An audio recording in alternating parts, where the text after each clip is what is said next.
Qui-Gon Jinn was supposed to be dead, the Sith's blade had pierced him clean through. For a moment, the galaxy itself seemed to pause with him, but the Force had other plans. Against all reason, against all expectation, he survived, and the first clear thought he had when he woke from the Bacta tank wasn't about the Sith. It wasn't about the Council. It wasn't even about the Chosen One. It was about a mother. 2 weeks after Naboo, while the Jedi Temple hummed with quiet celebration, Qui-Gon stood before a small viewport, staring out at the endless stars. Somewhere out there, on the dust-choked world forgotten by the Republic, Shmi Skywalker was still a slave. He had promised her. He remembered the way she had looked at him, hopeful, brave, trying not to cry as her son boarded the ship. He had taken her child and sworn he would not forget her, but he had, and that realization hurt. More than the wound in his abdomen, so he made a decision. Not Coruscant, not the council chambers, not politics.ta. TOOINE. The sleek Nubian starship sliced through the pale atmosphere of the desert world, kicking up spirals of sand as it descended toward Mos Espa. In the co-pilot's seat, Obi-Wan Kenobi kept his eyes forward, though tension lined his face. The council didn't approve this, Master, he said quietly. If they find out, they will, Qui-Gon replied calmly, and I will accept whatever follows. He shifted slightly, a flicker of pain crossing his features before he mastered it. We took her son, Obi-Wan. We gave her hope. Then, we left her behind. Obi-Wan didn't answer, because he knew Anakin was training now. Brilliant, powerful, restless. And beneath it all, there was a wound that no lightsaber had made. A boy who dreamed of his mother still in chains. What if that wound never festered? What if it was healed now, before it poisoned everything? The ship settled at the edge of town. Evening painted the sky in muted gold and red. Qui-Gon pulled his hood up and stepped onto the sand. Mos Espa hadn't changed. The air still tasted like dust and desperation. Slaves hurried through the streets. With lowered eyes, merchants shouted over one another. Somewhere, a dewback groaned lazily in its pen. He walked with quiet purpose toward a familiar shop. Watto was arguing with a customer when Qui-Gon stepped inside. The Toydarian froze mid-sentence, wings twitching. You, Watto barked. You Jedi. I should have known you'd come back to cause trouble. Qui-Gon's voice was steady. I won the boy fairly. You ruined me, Watto shot back. That boy fixed everything in this shop. There it was. Not just anger, fear of debt, fear of the Hutts, fear of losing control, and his mother. Qui-Gon asked gently. Watto's eyes narrowed. What about her? Qui-Gon stepped forward and placed a small credit chip on the counter. The click echoed in the cramped room. I'm here to buy her freedom. For a moment, Watto just stared. Then he laughed a sharp, disbelieving sound. You think I'm a fool? She's worth more now. Works twice as hard since the boy left. Hopes I'll sell her somewhere closer to him. The cruelty wasn't loud. It was casual. And somehow that made it worse. Qui-Gon didn't react. He simply met Watto's gaze. That chip holds 50,000 Republic credits. Watto's laughter died instantly. Enough to clear your debts, Qui-Gon continued. Enough to satisfy Gardula. Enough to give you breathing room. The Toydarian's wings slowed. How do you know about my debts? I listen, Qui-Gon said softly. The Force carries many whispers. Watto glanced toward the back room, where Shmi would be working. His expression shifted, greed wrestling with pride. No tricks, he muttered. No Jedi mind nonsense. Your mind is your own, Qui-Gon replied. This is not about tricks. It's about balance. Silence stretched between them. Outside, wind rattled loose metal panels. Finally, Watto leaned forward. 50,000, he repeated. For a slave past her prime. For a mother, Qui-Gon corrected gently. Another pause. Watto reached for the chip. Fine, he grumbled. She's yours. I'll deactivate the transmitter. When Shmi stepped into the shop and saw Qui-Gon standing there, she froze. For a heartbeat, she thought she was dreaming. Then tears filled her eyes. You came back, she whispered. I told you I would, he said. And for the first time since leaving Tatooine, Shmi Skywalker allowed herself to believe in something beyond survival. Imagine the ripple, Anakin Skywalker, Years later, no longer haunted by visions of his mother screaming for help. No desperate nightmares. No forbidden marriage fueled by fear of loss. No massacre in a Tuscan camp driven by grief. Instead, a young Jedi who visits his mother on Coruscant, who sees her safe, who learns that love does not always end in tragedy. The dark side feeds on fear. But what if the fear never took root? What if one simple act of compassion, one promise, kept changed everything? The Jedi Order might never have fractured. The Sith might never have found their perfect apprentice, and Darth Vader might never have existed at all. It isn't quite a threat, not exactly, but Watto understands the implication perfectly. His wings droop, and for a moment, he looks almost defeated. Then his grasping nature reasserts itself. 60,000, and you never come back here again. Qui-Gon allows himself the smallest of smiles. Agreed, he produces a second chip and slides it across the counter. Now, where is she? Shmi Skywalker is in the back room, mending a torn power coupling when she hears the door open. She doesn't look up at first, assuming it's another customer or one of Watto's contacts, but then she feels something, a presence, a warmth, a sense of calm that seems to radiate through the dusty air. She raises her head and sees him standing there, the tall Jedi Master who changed her life forever by taking her son away. For a moment, she thinks she might be dreaming. Shmi Skywalker. Qui-Gon says gently, "My name is Qui-Gon Jinn. Do you remember me?" She rises slowly, her hands still holding the coupling. "Of course I remember you. You took my Ani." Is he? All right, he's more than all right. He's training to become a Jedi. He's healthy and safe, and he misses you terribly. Every day, he asks about you. Every night, he worries about you. And that's why I'm here. Shmi's breath catches in her throat. What do you mean? Qui-Gon steps forward and takes her work-worn hands in his own. I made a mistake, Shmi. When I freed Anakin, I should have freed you too. I told myself there wasn't time, that I would come back, but the truth is, I wasn't thinking about what was right. I was thinking about the mission, about the prophecy, about what Anakin could become. I forgot to think about what kind of man he would become if he spent his whole life knowing his mother was still in chains. I won't make that mistake again. You're free, Shmi. Watto has agreed to release you. If you want to, you can come with me right now. I can take you to Anakin. For a long moment, Shmi doesn't move. She simply stares at Qui-Gon, her eyes filling with tears that she refuses to let fall. Then, slowly, she looks around the room that has been her prison for so many years. The tools, the workbenches, the cot in the corner where she has spent countless nights dreaming of her son. This isn't a life. This has never been a life. It was just survival. And now, impossibly, she's being offered something more. When she speaks, her voice is steady, despite the emotion threatening to overwhelm her. I don't have anything to bring. Nothing here is mine. Qui-Gon squeezes her hands. You have everything that matters.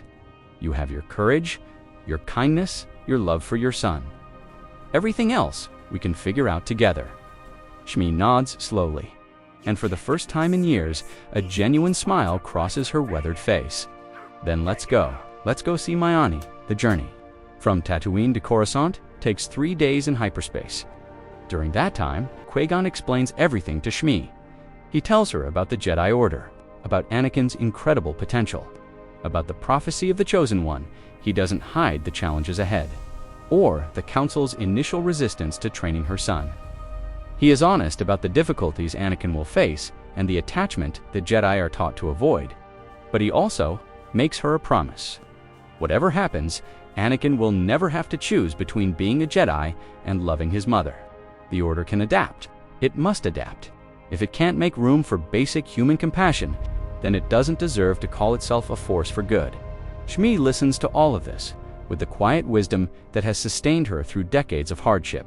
She asks questions, thoughtful questions, questions that make even Qui-Gon pause and reconsider his own assumptions. What if the Council refuses to accept me? What if my presence makes things harder for Anakin? What if I become a distraction from his training? These are the questions of a mother who has spent her whole life putting her child's needs above her own. Qui-Gon's heart aches as he realizes how much she has sacrificed, and how much more she would sacrifice if she thought it would help her son. You are not a distraction, he tells her firmly. You are his foundation. Everything good in Anakin comes from you. His compassion, his courage, his determination to help others. These aren't weaknesses to be trained out of him. They're the very qualities that will make him the Jedi he's meant to be. And if the Council can't see that, then I will make them see it. When they finally drop out of hyperspace above Coruscant, Shmi presses her face to the viewport like a child seeing snow for the first time. The planet-wide city stretches below them, an ocean of lights and towers and movement that defies comprehension. She has spent her entire life in the desert, surrounded by sand and slavery and the brutal simplicity of survival. This is something else entirely. Skywalker. Master Windu calls after him. "Where do you think you're going?" But Anakin doesn't hear him. He's already gone, sprinting through the temple corridors with a speed that surprises even the older Padawans who dive out of his way. He doesn't know how he knows, he just knows. She's here. His mother is here. He bursts through the temple doors and skids to a halt on the landing platform. And there she is, standing beside Qui-Gon Jinn, wearing simple traveling clothes, looking smaller and older than he remembered, but also more beautiful than anything he's ever seen. For a moment, neither of them moves. They just stare at each other across the distance, mother and son, separated by space and time, and the cruelty of a universe that never should have torn them apart in the first place. "Mom," the word comes out as barely a whisper, but Shmi hears it. Of course, she hears it. She would hear her son's voice across the galaxy. A-N-I, and then they're running toward each other, running across the platform, running until they collide in an embrace that nearly knocks them both off their feet. Anakin buries his face in his mother's shoulder and cries. Really cries, for the first time since he left Tatooine. And Shmi holds him, stroking his hair, murmuring words of love and comfort and promise. "I'm here," she says. "I'm here, Ani. I'm not going anywhere. We're together now. We're going to be okay." From a distance, Qui-Gon watches with a smile on his face. Beside him, Obi-Wan has emerged from the ship, and even he can't help but be moved by the scene. Behind them, Masters Windu and Yoda have arrived, alerted by the commotion. Mace's expression is stern, disapproving, but Yoda simply observes, his ancient eyes taking in everything unorthodox. "This is," Yoda murmurs. "Against the Council's wishes, you have acted, Qui-Gon." Qui-Gon turns to face them, his posture respectful but unrepentant. "I have acted according to the will of the Force. Master, the boy cannot be what he's meant to be if he's constantly torn by guilt and fear for his mother. This was the right thing to do." You know it was. Yoda is silent for a long moment. Then, slowly, he nods. "See what becomes of this? We shall. Much uncertainty there is, but perhaps, right, you may be. Perhaps. Over the following weeks, Shmi Skywalker settles into a new life. It's not easy. Nothing about leaving behind everything you've ever known is easy, even when what you're leaving behind is a life of servitude and pain. But she approaches it with the same quiet determination that she brought to surviving as a slave. She learns, she adapts, she grows. Qui-Gon arranges for her to stay in a small apartment in the temple's outer districts. Close enough that Anakin can visit regularly, but far enough that she won't interfere with his training. It's a modest space, but to Shmi, it feels like a palace. There's running water, climate control, a window that looks out over the city. She cries the first time she takes a hot shower, and she's not even embarrassed about it. But Shmi doesn't want to just exist in her new life. She wants to contribute. She wants to matter. So she begins looking for work, putting her mechanical skills to use in the temple's maintenance division.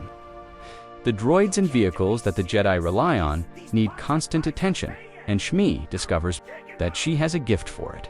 The same instincts that allowed her to keep Watto's shop running smoothly serve her well here. Within months, she's become an indispensable member of the support staff, respected by everyone who works with her. And through it all, there's Anakin. He visits her every evening when his training allows. They eat dinner together. They talk about his day, his lessons, his frustrations with the Council. She listens with patience and wisdom, offering advice when he asks for it, and simply being present when he doesn't. She becomes his anchor, his touchstone, his reminder that no matter what happens, he is loved unconditionally. The change in Anakin is remarkable. The other Padawans notice it first. He's still intense, still driven, still possessed of that barely contained energy that sets him apart from his peers. But the edge is softer now. The anger that used to simmer just beneath the surface has cooled. He laughs more easily. He sleeps more soundly. He approaches his training with enthusiasm rather than desperation. Obi-Wan notices it too. As Anakin's new master following Qui-Gon's partial retirement due to his injuries, he has a front row seat to the transformation. The boy he inherited was brilliant but volatile, powerful but undisciplined. The young man he's training now is something else entirely. Anakin still has his moments of frustration, his flashes of pride, his tendency to push boundaries. But underneath all of that, there's stability, there's peace, there's a foundation that wasn't there before. Well, Obi-Wan tells him one evening after a particularly grueling sparring session, "Your form has improved tremendously. Your connection to the Force is stronger than ever. I'm proud of you, Anakin." Anakin grins, wiping sweat from his brow. "Thanks, Master. I feel different, you know? Like I can actually focus now. Like I'm not carrying this weight anymore?" Obi-Wan nods. That weight was guilt, fear, worry about things you couldn't control. It's hard to become what you're meant to be when you're constantly looking over your shoulder. Your mother's presence has freed you in a way that no training ever could. Anakin's expression softens. "I used to have these dreams, nightmares really, about her suffering, about me being too far away to help. I thought they were visions, warnings, but they stopped the moment she arrived. It's like the Force was trying to tell me something, and I finally listened." The years pass. Anakin grows. From a boy into a young man, his power in the Force expanding with each passing month. He completes his training with distinction, impressing even the skeptics on the Council with his dedication and skill. His flying abilities become legendary, his lightsaber technique refined and deadly. But what truly sets him apart is his compassion. He volunteers for relief missions. He advocates for the forgotten and the marginalized. He becomes exactly the kind of Jedi that Qui-Gon always believed he could be. Through it all, Shmi remains a constant presence in his life. She's aged gracefully in the years since her liberation. The lines on her face speaking of wisdom rather than wariness. She's become something of a grandmother figure to the younger Padawans, who often seek her out for comfort and guidance. The Council has long since stopped questioning her presence. Even Mace Windu has been known to share a cup of tea with her from time to time. And then, one day, everything changes.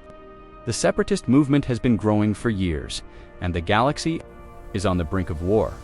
Anakin, now a skilled Jedi Knight, is assigned to protect Senator Padma Amidala following an assassination attempt. He hasn't seen her since they were children, since those brief days on Naboo when she was a queen and he was a slave boy who promised to marry her someday. When they meet again, the connection is immediate and undeniable. She's no longer a queen but a senator, fierce and passionate in her advocacy for peace. He's no longer a slave but a Jedi, powerful and confident in ways that take her breath away. They talk for hours, catching up on the years between them, and something deeper begins to bloom. But this time, when Anakin falls in love, he doesn't fall alone. He doesn't hide it behind walls of shame and secrecy. Instead, he goes to his mother. "Mom, I need to talk to you." Shmi looks up from the power coupling. She's been repairing, sensing the weight in her son's voice. "Sit down, Annie. Tell me what's on your mind." Anakin sinks onto the workbench beside her, his expression a mix of joy and confusion. "I think I'm in love with Padma's Senator Amidala. I know I shouldn't be. The code says we're not supposed to form attachments. But I can't help what I feel, and I don't know what to do." Shmi sets down her tools and takes his hands in hers. "Let me ask you something. Does loving her make you want to be a worse person or a better one?" Anakin doesn't hesitate. "Better. When I'm with her, I want to be the best version of myself. I want to protect her, not because I'm afraid of losing her, but because she deserves to be safe. I want to make the galaxy better for her, not attachment," Shmi says gently. "That's love, real love, the kind that lifts you up instead of weighing you down. The Jedi are right to warn against possessive attachment, against the fear of loss that drives people to do terrible things. But love itself is never wrong, Ani. Love is what makes us human." Anakin stares at her, feeling something loosen in his. "Jess, you really think so?" Shmi smiles. "I know so. I loved your father, even though he was taken from me. I loved you, even though I had to let you go. That love never made me weaker. It made me stronger. It's the only reason I survived all those years, and it's the reason you're the man you are today. Don't be afraid of your heart, Ani. Trust it, with his mother's blessing. Anakin approaches his relationship with Padmé differently than he otherwise might have. He doesn't hide it from Obi-Wan, who sighs deeply, but ultimately offers his support. He doesn't lie to the Council, instead formally requesting an exception to the attachment guidelines and making his case with the same passion he brings to everything. The debate is fierce. Mace Windu leads the opposition, arguing that exceptions undermine the very foundations of the Order. But Qui-Gon, now serving in an advisory capacity, speaks in Anakin's defense. And so does Yoda, surprising everyone. Changed, the galaxy has. Change, the Order must also. Cling to old ways, we cannot, if serve the living force we wish to. Love, the Chosen One does. Destroy him, this love will not. Strengthen him, it shall. Allow this, I believe we should. The vote is close, but in the end, the Council agrees to permit Anakin's marriage on one condition. It must not interfere with his duties as a Jedi. It must not compromise his judgment in the field. And if it ever does, the arrangement will be reconsidered. Anakin agrees without hesitation. He knows, with a certainty that comes from his deepest self, that loving Padmé will never make him less of a Jedi. It will only make him more. The wedding is small and private, held on Naboo with only a handful of guests. Obi-Wan stands at Anakin's side. Shmi weeps tears of joy as she watches her son exchange vows with the woman he loves. And in that moment, standing in the light of the Naboo sunset, Anakin Skywalker feels complete in a way he never has before. But the galaxy doesn't pause. For happiness, the Clone Wars erupt with devastating fury, and Anakin finds himself on the front lines of a conflict that will shape the future of the Republic. He fights alongside Obi-Wan, leading clone troopers into battle after battle. He becomes a legend. The hero, with no fear, the pilot who can fly anything, the warrior who has never met a challenge he couldn't overcome, the first major battle tests him in ways he never expected. On Christophsis, surrounded by separatist forces, Anakin must lead a desperate defense, while Republic reinforcements are still hours away. The situation seems hopeless. Clone troopers fall around him, the enemy advances. For a moment, the fear threatens to overwhelm him. Then he thinks of his mother, of everything she endured, of the strength she showed in the face of impossible odds. If she could survive decades of slavery without losing her soul, he can survive one battle. He rallies his troops.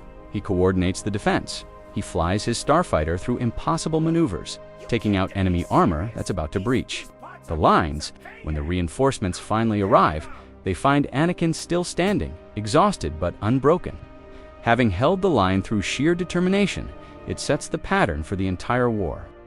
Battle after battle, crisis after crisis, Anakin proves himself on Felucia, on Ryloth, on 100 worlds whose names will become synonymous with either victory or sacrifice. He takes risks that would kill lesser pilots. He makes tactical decisions that veteran generals question until they work. He becomes the symbol of Republic resilience, the hero that propaganda loves to celebrate. But unlike other heroes, Anakin doesn't let the fame go to his head. He remains connected to the people around him, to his clone troopers, who he treats as individuals rather than numbers, to the civilians caught in the crossfire, who he risks his life to protect, to his fellow Jedi, who he supports and encourages, even when they doubt themselves. On Jabiim, one of the war's bloodiest battles, Anakin witnesses horrors that would break many warriors. He sees friends die. He sees atrocities committed by both sides. He comes face to face with the reality that this war has no clean victories, no unambiguous heroes, no easy answers. That night, sitting in a bombed-out building, surrounded by the sounds of distant conflict, he writes a letter to his mother. He tells her about the fear, the doubt, the moments when he wonders if any of this is worth it. He pours out his heart in a way he can't with anyone else. Her response arrives a week later, forwarded through military channels. It's simple but powerful. ANI. The darkness you're fighting isn't just out there, it's inside all of us. But you have something most people don't. You know what it's like to be powerless. You know what it's like to suffer at the hands of others. That knowledge is your weapon against the darkness.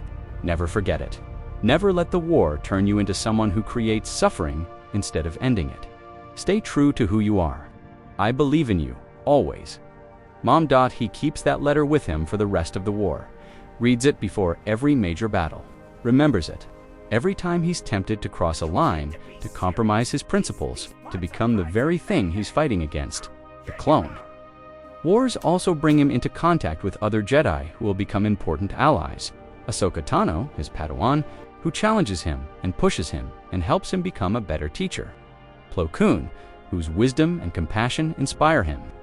Kit Fisto, whose humor keeps morale high, even in the darkest moments. Each relationship strengthens. Him adds another thread to the web of connections that keeps him anchored.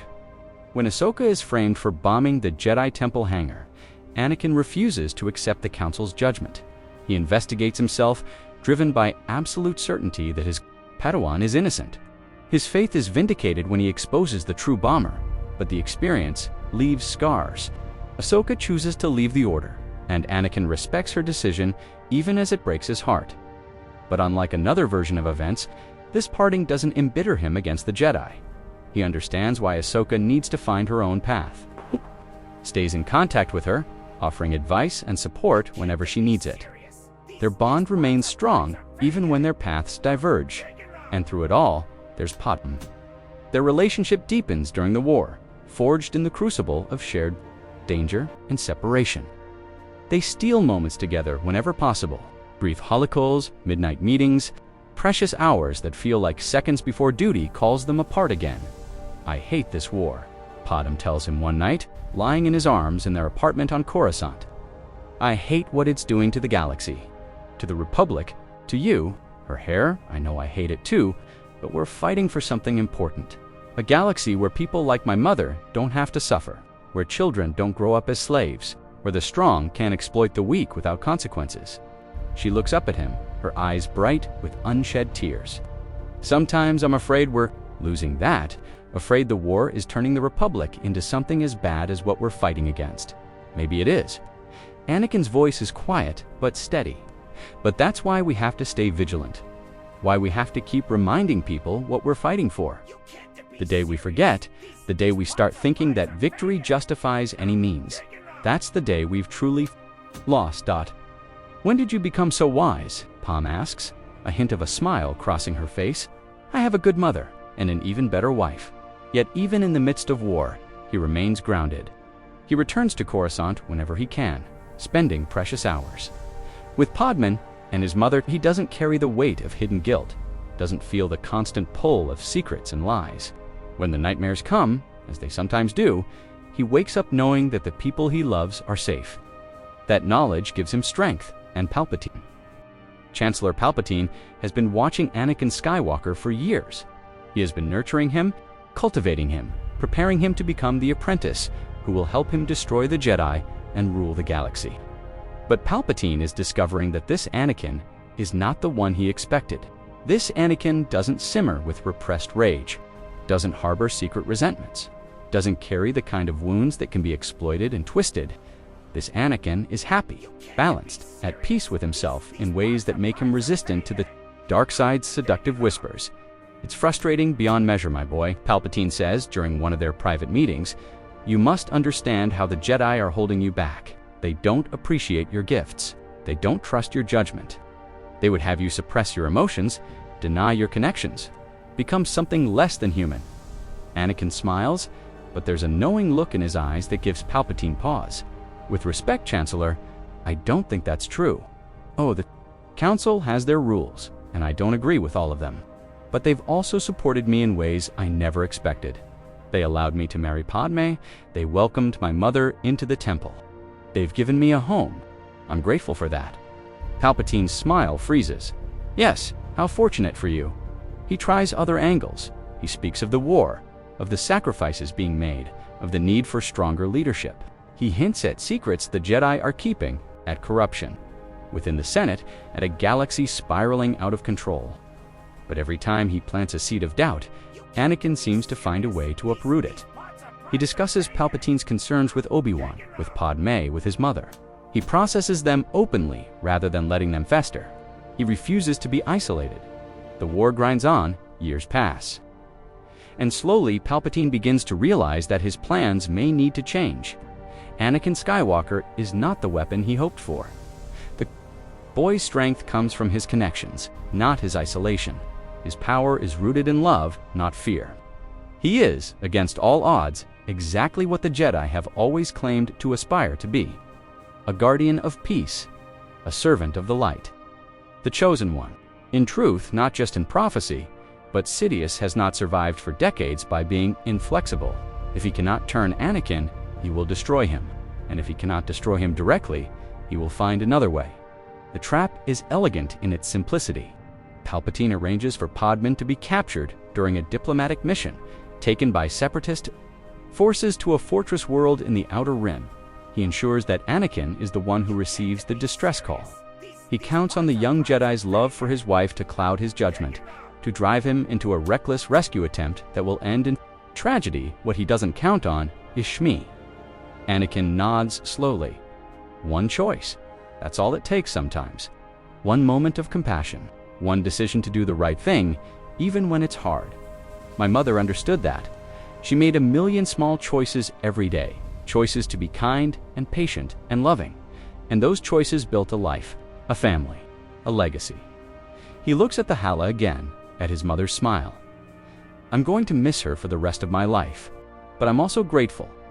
Grateful for every moment we had, every conversation, every shared meal, every time she reminded me who I am when I was in danger of forgetting.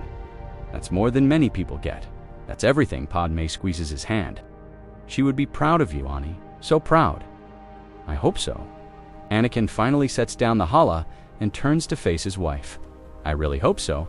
The years continue to pass. Luke becomes a master on the Jedi Council. Leia becomes Supreme Chancellor, leading the Republic through an era of unprecedented reform. Their children grow up, have children of their own, carry the Skywalker legacy forward into new generations. Anakin grows old. His hair turns gray, then white, his movements slow. But his connection to the Force remains strong, perhaps stronger than ever. He spends his final years teaching, gardening, playing. With his great-grandchildren, he writes his memoirs, not for publication, but so his family will understand where they came from. On the last page, he writes, I have lived a fortunate life, not because I was the chosen one or the hero of the Clone Wars or any of the grand titles that history has given me, but because I was loved. My mother loved me when I had nothing. Padmé loved me when I was broken. My children love me even when I'm a stubborn old man who refuses to admit he's wrong. That love is the only thing that matters. It's the only power worth having. If you remember nothing else from my story, remember this. Love each other fiercely, unconditionally, without reservation. Love is how we defeat the darkness. Love is how we save the galaxy. Love is everything. He passes away peacefully, surrounded by his family, just as his mother did. The galaxy mourns. Monuments are built, speeches are given, but the truest memorial is the change he left behind. A Jedi Order that embraces love. Instead of fearing it, a republic that cares for its most vulnerable citizens. A galaxy that's a little bit brighter than it would have been. And somewhere in the Force, reunited with those who went before. Anakin Skywalker finally rests. He's done his part. The rest is up to the living. The story doesn't end there, of course. Stories never really end. They just transform into new stories, new challenges, new choices. The galaxy will face other crises. Other villains will rise. Other heroes will be needed. But the foundation has been laid. The precedent has been set. And when future generations look back at this pivotal moment in galactic history, they'll see clearly what made the difference. Not armies or weapons, not political power or military might. Just one choice. One act of compassion. One Jedi Master, returning to a desert planet to free a slave woman who had been abandoned. It seems like such a small thing. One life saved among billions. But that one life was the mother of the chosen one. And by saving her, by giving her son the stability and love he needed, the entire future changed. The Empire never rose. The Jedi were never destroyed. Billions who would have died in the darkness lived instead. and all because someone decided to do the right thing. Even when it was inconvenient, even when the council disapproved, even when there were easier paths to take. That's the lesson, really. The galaxy isn't saved by grand gestures or dramatic battles. It's saved by ordinary people making moral choices day after day when no one's watching. It's saved by compassion that expects no reward, by love that asks nothing in return. Qui-Gon Jinn understood that. Shmi Skywalker embodied it.